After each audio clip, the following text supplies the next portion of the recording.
자, 오늘 성서주의라고 말씀을 드렸습니다. 1800년경에 영국의 웨일즈에서 한 소녀가 교회를 열심히 다녔어요.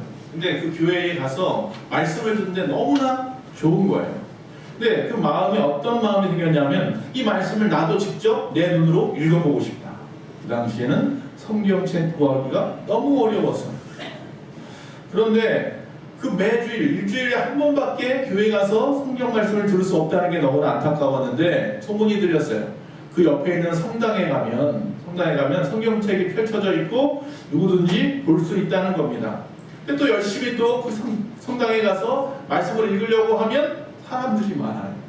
그래서 성경을 갖다가 자기 순서까지 오지 않는 거예요. 그래서 밤늦게 집에 그냥 오고 어쩌다 한번 읽고 그러는 거예요. 그래서 그 마음에 또 소원이 들었어요. 나 성경책을 사고 싶다.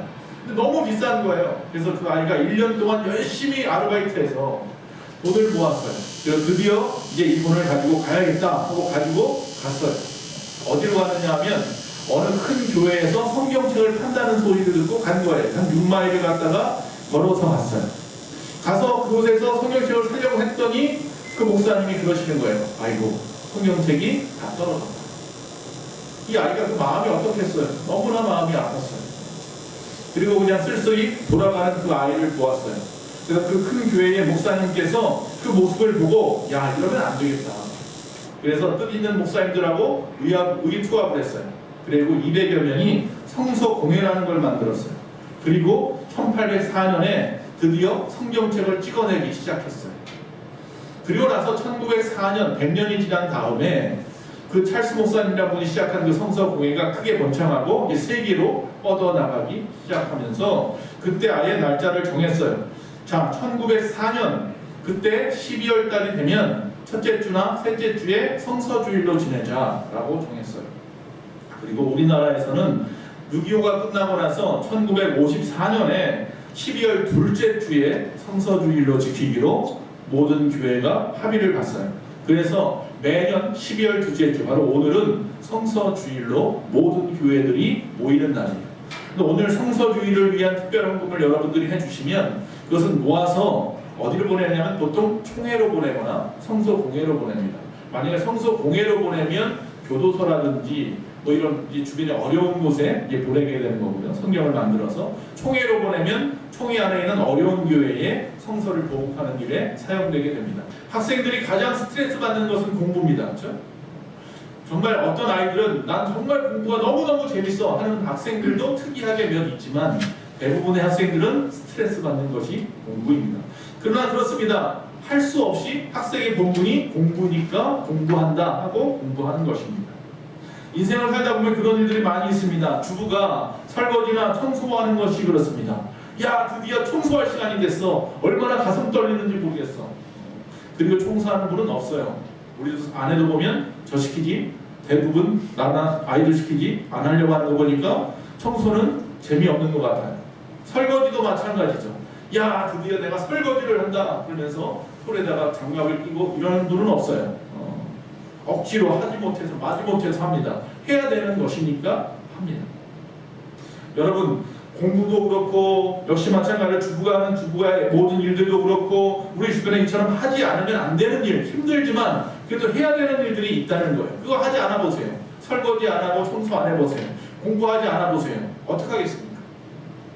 이처럼 공부하는 것이 재미없고 싫어질 때가 있는 것처럼 우리 하나님의 말씀을 읽을 때도 우리가 그 마음에 정말 뜨거운 마음을 가지고 성경을 읽어야겠다 하는 마음으로 읽는 분보다는 어쩔 수 없이 읽는 분들도 사실 많이 있고 일주일 동안 한 번도 성경을 읽지 않다가 주일날 하나님 말씀 읽을 때 잠깐 그 두세 절 읽는 것이 전부인 분들도 사실은 있죠.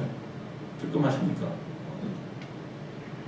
자, 오늘 본문의 14절에 보니까 이렇게 말합니다. 그러나 너는 배우고 확신한 일에 거하라 이렇게 말하고 있습니다. 할렐루야. 너는 배우고 확신한 일에 거하라. 여기서 이제 배운다는 말은요, 뜻을 이해하고 깨달아서 얻어라 이거예요.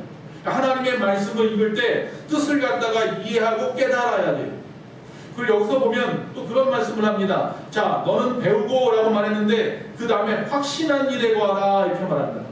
확신하다라는 말은요, 이 믿음이라는 단어에서 나온 단어예요. 그러니까 다시 말하면 믿음을 갖게 되는 것에 대한 이야기. 배워서 믿음을 얻어라 하는 거예요.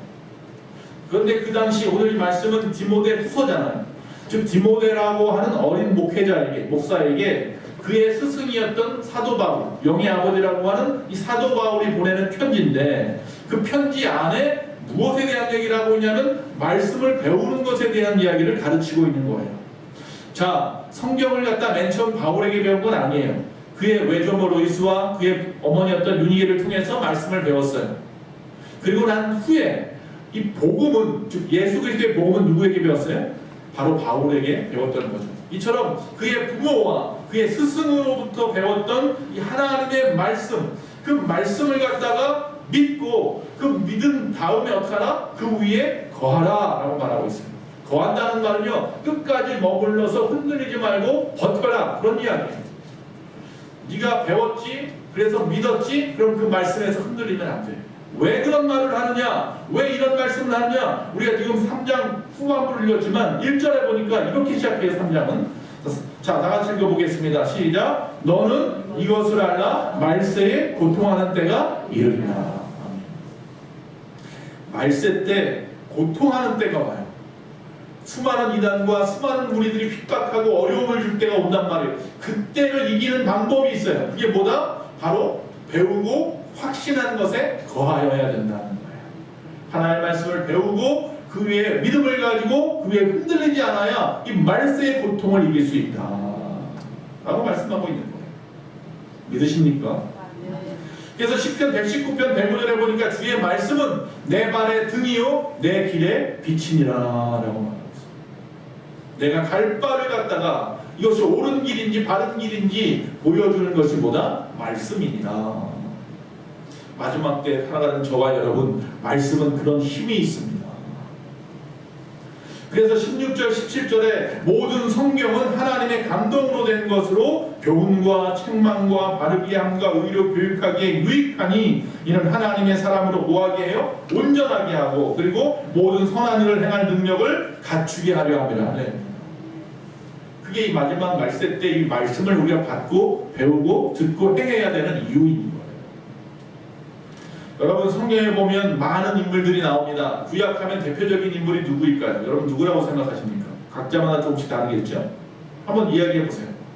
구약하면 제일 먼저 떠오르는 성경의 인물이 누가 있습니까? 아브라함 또 모세 또 다윗도 있고 뭐 많이 있죠. 보통 우리가 이 모세를 이야기하죠. 구약하면 모세를 이야기합니다. 자, 이 모세는 우리가 잘 알다시피 십계명을 받은 자, 하나님의 말씀을 받은 자가 모세입니다. 모세는 어려서 애굽에 있는 왕에게 들어가서 그 왕의 딸이 그를 키웠죠. 40세가 될 때까지 각종의 세상의 학문을 다 접하고 공부했던 사람이 모세입니다.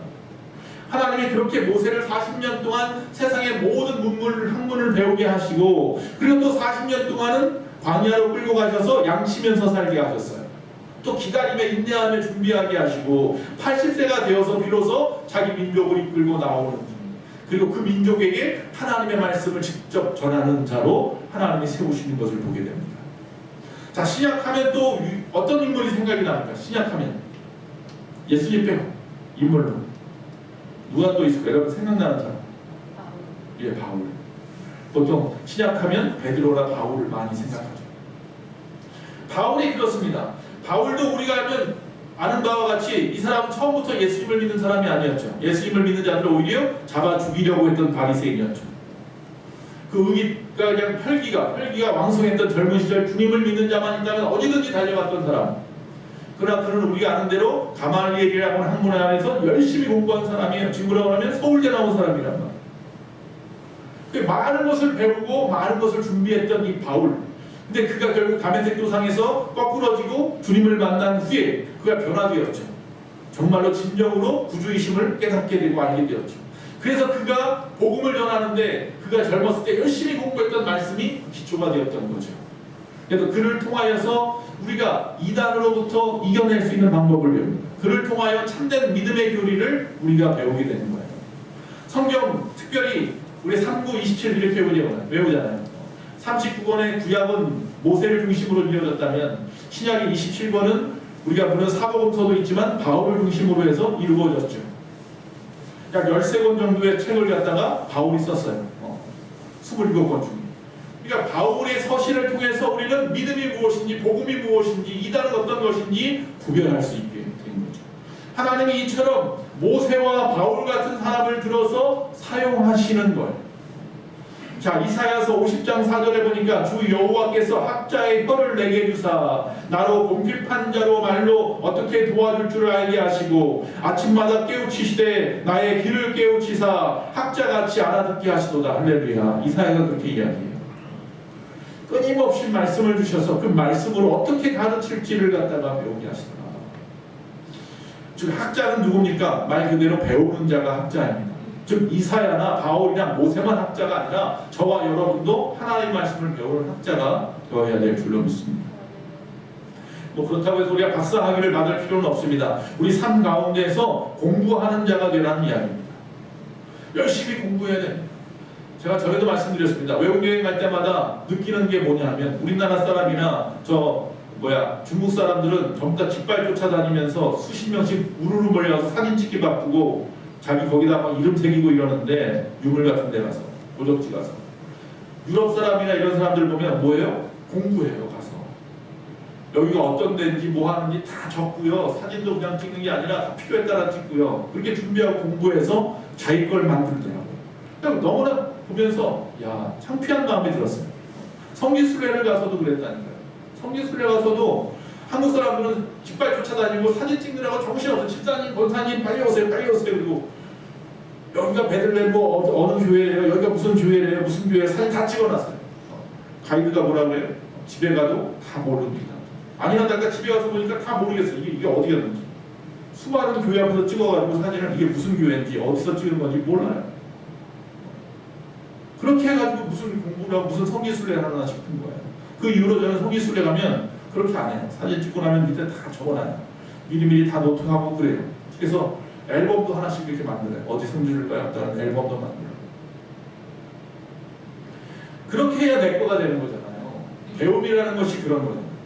정말로 하나님께서 왜 우리를 성경 말씀을 배우라고 말씀하시고 읽으라고 말씀하시느냐, 하나님이 주신 그 사명을 감당하게 하기 위한 거예요. 그냥 앞에서 말한 것처럼 그냥 훑어버리지 마세요. 훑어버리면서 성경을 읽지 마시고 정독하세요. 앞에서 말한 것처럼 배우는 마음으로 학자의 혀로 받아서 음식점을 하나 하더라도요, 맛을 위해서 또 손님 관리하는 것을 위해서 서비스나 아니면 고객 감동을 위해서 공부하고 열심히 준비하는 것처럼 우리 하나님 말씀을 배워서 하나님의 사명을 위해서 쓰는 거예요. 열심히 하나님 말씀을 받아야 될 이유가 있어요. 읽어야 할 이유가 있다고. 이 세상에서 가장 게으른 농사꾼이라는 책을 쓴 이런 분이라는 분에 대한 얘기 제가 전에도 한번 얘기했습니다만, 이분은 중학교 중퇴를 했는데도 불구하고 우리나라의 이 유기농법에 있어서 아버지라고 하는 분이에요. 중학교밖에 안 했어요. 근데 막상 농사를 시작하다 보니까 너무 모르는 거야, 자기. 그래서 끊임없이 자기도 모르게 책을 읽기 시작하더라는 거예요. 그래서 자기는 책을 통해서 농사를 배웠다고 말을 해요.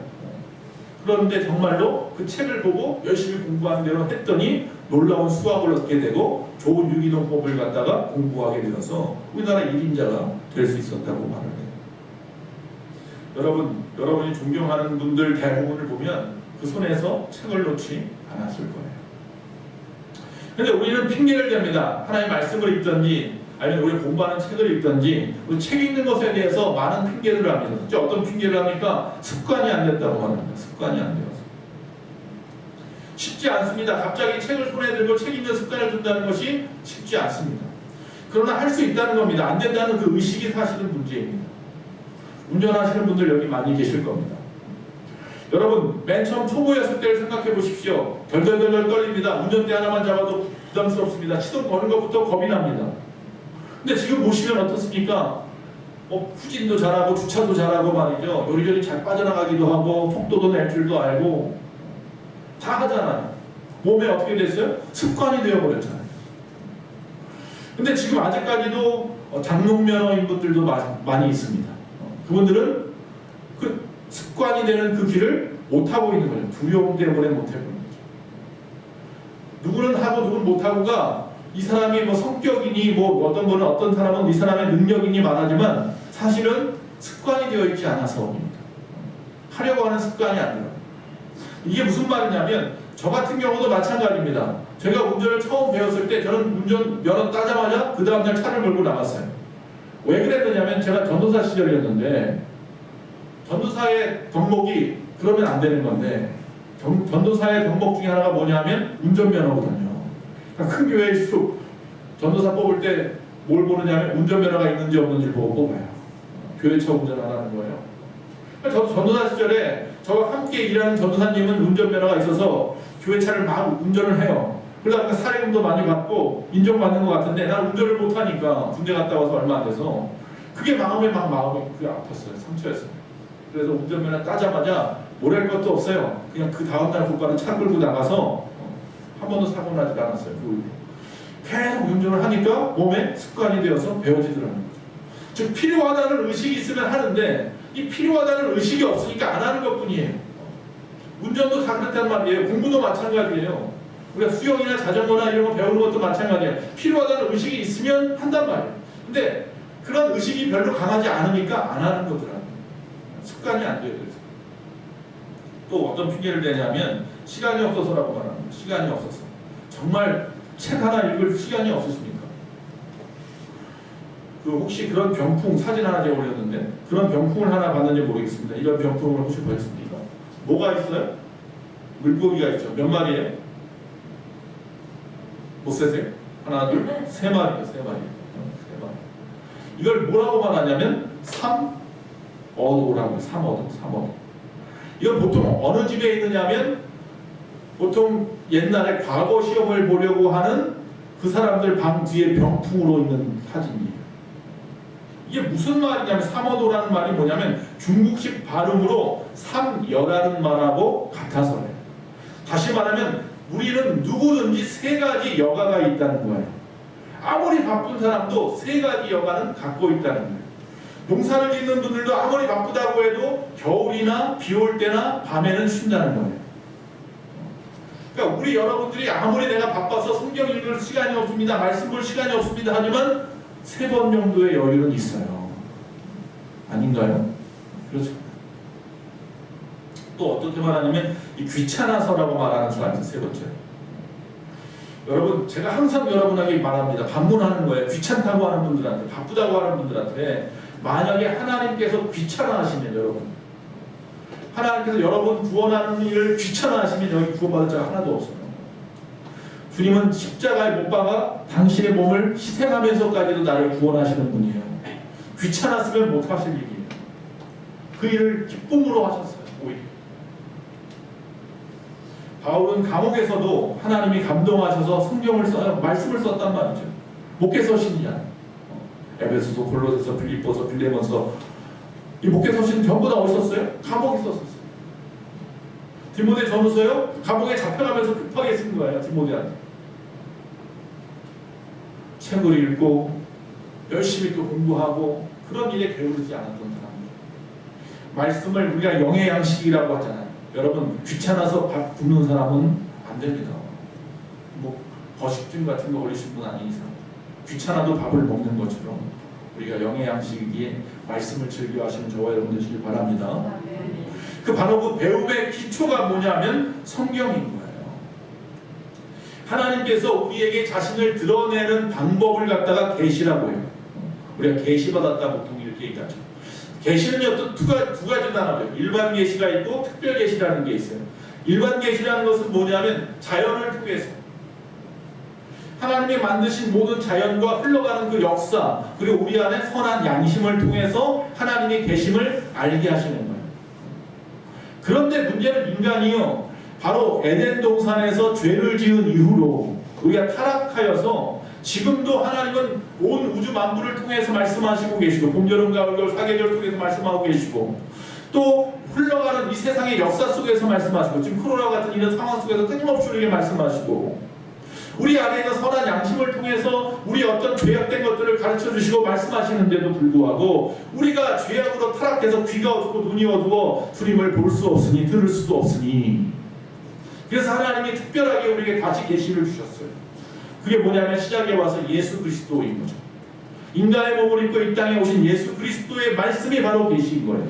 그리고 그 이후에 그 제자들을 통해서 적으신 또 말씀 복음이 바로 계시인 거예요. 그게 특별 계시예요. 그래서 특별 계시는 예수 그리스도와 성경을 갖다가 특별 계시라고 말을 하고 있어요. 여러분, 우리가 정말로 이 예수 그리스도께서 우리에게 말씀을 주셨는데 이 말씀을 통해서 예수 그리스도, 즉 하나님의 어떤 분인지를 우리에게 보여주신 거죠. 여러분, 그러나 이 성경에는 더 이상 가감하지 말라고 말하고 있으니 성경에 더 무엇을 추가하거나 삭제하거나 변경해서는 안 되며 성경으로 만족합니다. 이미 성경으로 종결되었어요. 하나님 주신 말씀은. 우리가 보통 예언이라고 하는 것은 그래서 점치는 게 아니에요. 항상 말씀드리지만 하나님의 말씀이 예언의 말씀. 제가 지금 성경만으로 모든 것이 종결되었다고 말하는 것은 뭐냐면 성경은 변함이 없다는 거예요. 1000년 전이고 2000년 전이고 지금이고 조금도 변함없이 이루어지고 이루어진 말씀입니다. 다만 귀가 없고 눈이 어두워서, 귀가 막히고 눈이 어두워서 보아도 깨닫지 못하는 거예요. 그래서 우리가 기도하는 거예요. 먼저 말씀을 읽을 때는 무조건 읽는 게 아니라 먼저 기도하고 읽으세요. 성령의 감동으로 쓰여진 말씀이니 깨닫는 영을 나에게 주시어서 오늘 이 시간 이 말씀을 깨닫게 하시고 나에게를 인도하소서. 말씀은요, 우리가 이 땅에서 어떻게 살아가야 하는지 그리스도인으로 그 방법을 가르쳐주는 사용 설명서예요. 하나님이 인간을 창조하시고 그 인간을 이 땅에서 어떻게 살아가야 되는지 그 사용 설명서로 껴준 게 뭐라고요? 말씀이에요. 그 말씀대로 우리가 살아야 하는 이유가 그 말씀이 바로 나를 이 땅에 만드신 사용 설명서이기 때문에. 우리가 아이들이 막 졸라서 아주 비싼 컴퓨터를 구입하게 해줍니다. 그러면 기껏 하는 게 뭐예요? 게임밖에 안 합니다. 우리가 핸드폰을 구입합니다. 요새 스마트폰 다 가지고 다니잖아요. 이 스마트폰 갖고 다니면서 보면 대부분 그냥 기껏해야 인터넷 검색하는 것하고 마찬가지입니다. 그거밖에 할 줄 몰라요. 여기 용도가 엄청나게 많이 들어가 있어요. 뭐 100만원, 200만원 하니까 뭐 TV나 뭐 이런 데 선전하는 거 보면 수많은 작동을 할 수 있는 것이 있는데 그 중에 우리가 기껏 하는 것은 아주 기초적인 것만 쓰고 있어요. 그 비싼 고가의 핸드폰을 가지고. 우리 하나님의 말씀도 말씀 속에 축복의 길이 있는데도 불구하고 말씀을 갖다 제대로 써먹지 못하고 살아가요. 하나님 앞에 더 가까이 갈 수 있고 하나님의 능력을 받아 살아갈 수 있는 말씀이 있는데 이 말씀이 나에게 힘이 되지 않아요. 말씀이 요새 비싸더라고요. 성경책 하나 구입하는데도 암만 싸도 3만원, 4만원 줘야 돼요. 신명기 17장 18절에서 20절 그가 왕위에 오르거든 레위 사람 제사장 앞에 보관할 이 율법서를 등사하여 평생에 자기 옆에 두고 읽어서 그 하나님 여호와 경외하기를 배우며 이 율법의 모든 말과 이 규례를 지켜 행할 것이라. 그리하면 그의 마음이 그 형제 위에 교만하지 아니하며 이 명령에서 떠나 좌로나 우로나 치우치지 아니하리니 이스라엘 중에서 그와 그의 자손의 왕위에 있는 날이 천구하리라. 즉 이스라엘이 왕을 세울 때요, 그 왕에게 뭘 줘요? 하나님의 말씀을 갖다 복사해서 등사해서 그 옆에 항상 두고 읽게 만들었다는 거예요. 그게 말씀인 거예요. 왕이 정치를 하기 위해서 필요한 것이 뭐였다고요? 말씀이었다고요. 이스라엘에서. 그 우리나라 사람들은요 정말 복받은 민족인 줄 아시나요? 전 세계에서 우리나라 같이 복받은 나라가 없어요. 한 100여 년 됐잖아요. 120년, 130년밖에 안 된 기독교가 아무리 뭐 물론 요새 많이 줄었다고 하지만 1000만이나 되는 사람들이 복음을 받아들였습니다. 그런데 이것이 더 이상 펼쳐지지 못하는 이유 중에 하나가 이 말씀이에요. 말씀. 처음에 우리나라가 왜 갑자기 기하급수적으로 성도 수가 늘어나고 복음이 잘 전파되었느냐면 이 말씀 때문입니다. 우리나라의 특징이 뭔지 아십니까? 우리나라는 선교사보다 말씀이 먼저 들어왔어요. 그게 무슨 말이냐면 우리나라 말로 되어져 있는 성경이 아펜젤러나 언더우드 목사님이 우리나라 처음 재물파악으로 들어올 때보다 더 먼저 들어왔다는 거예요. 이미 맥켄타이어라는 분을 중심으로 해서 중국에서 중국어로 되어 있는 그 말씀을 갖다가 우리나라 몇몇 사람들이 그걸 전부 다 우리말로 바꾸었어요. 또 이수정이라는 분이 일본에 있으면서 그 말을 갖다 또 바꾸어서 만들었어요. 그래서 이 아펜젤러하고 언더우드 목사님이 일본에 먼저 머물렀다가 우리나라 들어올 때 이수정 씨의 번역한 그 이수정 목사님이죠. 그분이 번역한 그 성경책 들고 들어왔어요. 우리말로 된 성경책을 처음부터 들고 들어온 나라가 우리나라. 다른 나라들은 먼저 그 나라 들어가서 선교사가 복음을 전하면서 그 나라 말을 배우고 그 나라 말로 된 성경을 그 다음에 만들고 이러느라고 시간이 많이 걸렸는데, 우리는 이미 선교사가 들어오기 전부터 몇몇 사람들은 몰래 성경을 읽고 있었고, 외국에 있는 우리나라 사람들은 이미 거기서 목사까지 받고 있었고 그랬었어요. 그러면서 복음이 쉽게 들어왔단 나라예요. 이 하나님이 우리나라를 어떻게 쓰려고 하셨는지 알고 합니다. 이 마지막 때 우리나라를 쓰고 싶으셔서 강하게 역사하셨던 것을 우리가 알고 있는데, 우리가 그 말씀을 놓쳐버리고 있다는 말씀. 어떤 분들은 그래요. 이런 거 쏘지 말래요. 이런 거 자꾸 쏘니까, PPT 자꾸 올리니까 성경책도 안 갖고 다니고. 그래요. 안 갖고 다녀도 좋습니다. 말씀은 좀 읽어야 돼. 집에 성경책 하나쯤은 있어야 될까? 아니면 하다못해 여러분 가지고 있는 핸드폰에 얼마든지 웹갈 수, 무료에 얼마든지 많이 있어요. 성경 읽는 거. 읽기 싫어요? 듣는 것도 많더라고요. 듣는 것도 귀찮아요? 1.5배속도 있더라고요. 얼마나 우리가 성경 읽기 싫어하는지 별별 방법을 통해서 성경을 읽게끔 하나님께서 만들어 가시는 거예요. 그래도 싫어요.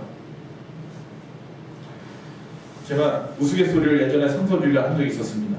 우리나라 국어대사전 만드신 분 중에 양주동이라는 박사님이 있는데, 일본의 와세다 대학에서 공부할 때에 그 옆에 있는 여학교의 학생을 너무나 흠모했는데, 그가 기숙사에 있다 보니까 사감이 편지를 써도 다 검문을 하고, 그러니까 어떤 꾀를 부렸냐면 편지를 갖다 쓰는데 성경 구절만 써서 보내는 거예요. 그러니까 사감이 보고 그냥 통과시켜줬어요. 그 사람한테 주는 거죠. 성경 구절이니까 신앙생활 하는 거에 대한 얘기인 겁니다. 그것을 딱 받아봤는데 이 여인은 알아요. 분명히. 그게 바로 이런 성경이에요. 요한일서 4장 7절 사랑하는 자들아 우리가 서로 사랑하자. 로마서 12장 9절 사랑엔 거짓이 없나니. 요한일서 4장 18절 사랑 안에 두려움이 없고 온전한 사랑의 두려움을 내어 쫓나니. 마지막 프로포즈 할 때 마가복음 10장 7절에서 9절 이러므로 사람이 그 부모를 떠나 그 둘이 한 몸이 될지니라. 이러한 점 이제 둘이 아니요 한 몸이니 그러므로 하나님이 짝 키워주신 것을 사람이 나누지 못할지니라 하시니라. 할렐루야. 이분이 그 당시 기독교인도 아니었어요. 하나님을 믿지도 않는 사람이 하나님의 말씀을 사용할 줄 알아요. 근데 우리는 그 말씀을 갖다가 사용할 줄 몰라요. 그 말씀을 내 삶에 적용할 줄도 몰라요. 그럼 되겠습니까? 사도행전에 보면요, 베레아 사람처럼 말씀을 갖다 받으라고 했어요. 사도행전 17장에 보면 바울이 가서 복음을 전합니다. 베레아 사람들에게. 그랬더니 밤에 형제들이 곧 바울과 신라를 베레아로 보내니 저희가 이르러 유대인의 회당에 들어가니라. 베레아 사람은 데살로니가에 있는 사람보다 더 신사적이어서 간절한 마음으로 말씀을 받고 이것이 그러한가 하여 날마다 성경을 상고하였다 그랬습니다. 할렐루야. 어떻게 받았다고요? 신사적이어서 간절한 마음으로 받아서 성경을 상고했답니다. 여기서 신사적이라는 이야기는요, 마음이 열려있다, 오픈마인드라는 얘기고요. 그 다음에 간절한 마음은 말 그대로 간이 저리는 마음이에요. 뜨거운 사모함을 말하는 거고요. 성경을 상고했다는 얘기는요, 수학 문제 풀듯이 연구했다는 이야기, 말씀. 조직적으로. 어떻게 하는 거예요? 쉽게 얘기하면요, 묵상했다는 거예요. 하나님 말씀을 그냥 읽는 것이 아니라 묵상했다는 거예요. 또 읽고 또 읽고 또 읽고 또 읽고 똑같은 말을 반복해서 수십 번 읽어서 그 말씀이 지금 내 삶에 어떻게 적용하는지 적용까지 시켰다는 거예요. 여러분, 하나님을 만나면 승리합니다. 하나님을 본 자가 복이 있습니다. 네. 자, 그렇다면 이 말씀에 토달품은 없으니까 아멘 하셨는데, 그렇다면 하나님을 어떻게 볼 수 있습니까? 여러분, 하나님을 갖다가 내 똑똑한 눈으로 직접 보신 분 한번 손 들어 보십시오. 하나님을 어떻게 볼 수 있습니까? 요한복음 1장 1절에 보니까 말씀이 곧 하나님이라 그랬습니다. 말씀이 이 땅에 육신을 입고 오셨는데 그 말씀이 곧 하나님이시라. 예수 그리스도를 말씀하는 거죠. 자, 말씀을 보면 그러면 뭐예요? 하나님이 보이는 거예요. 하나님은 어떻게 본다? 말씀으로 보는 거예요. 말씀을 볼 수 있는 것, 즉 다시 말하면 하나님 볼 수 있는 통로가 말씀이라는 거죠. 유대인들은 아이들을 교육할 때 쉐마라고 해서 이스라엘아 들으라 신명기 6장에 있는 말씀을 가지고 끊임없이 그에게 말씀을 외우게 했죠. 그래서 이스라엘 아이들은요, 성년식이 될 때까지요 5477절을 외웠어요. 성경 구절을. 다시 말하면 이게 뭐예요? 모세오경을 외운 거예요. 창세기부터 시작해서 신명기까지 5권의 책을 갖다가 달달달달 외워서 그냥 외웠어요. 머릿속에 집어넣은 거예요. 그게 통과되어서 성인식을 하는 거예요. 그래서 여기다가 막 팔에다 말씀을 두고 머리에다 붙이고 다니면서 끊임없이 말씀을 또 외우고 또 외웠어요. 그걸 테필린 교육법이라고 하죠. 그렇게 테필린식의 교육법을 갖다 끊임없이, 여기 맹객이 테필린이잖아요. 테필린 교육법을 하는데, 그래서 그런지 몰라도 유대인들은 기독교인들을 우습게 생각합니다. 왜 그래요? 말씀 못 외운다는 거예요. 하나님을 믿는다고 하면서 하나님 말씀도 모르더라. 그래서 우리를 가짜라고 취급합니다. 여러분, 다시 말씀을 드립니다. 못 외울 수는 있어요. 그러나 그 말씀이 무슨 말씀인지는 알아야 될 거야. 이해는 해야 될 거야. 읽을 줄은 알아야 될 거야. 내 삶에 적용할 줄 알아야 될 거야. 그 말씀이 내 삶에서 이루어지게 해야 될 거야. 할렐루야. 다시 말씀합니다. 배우고 확신한 일에 거하시는 저와 여러분 되시기를 간절히 축원합니다.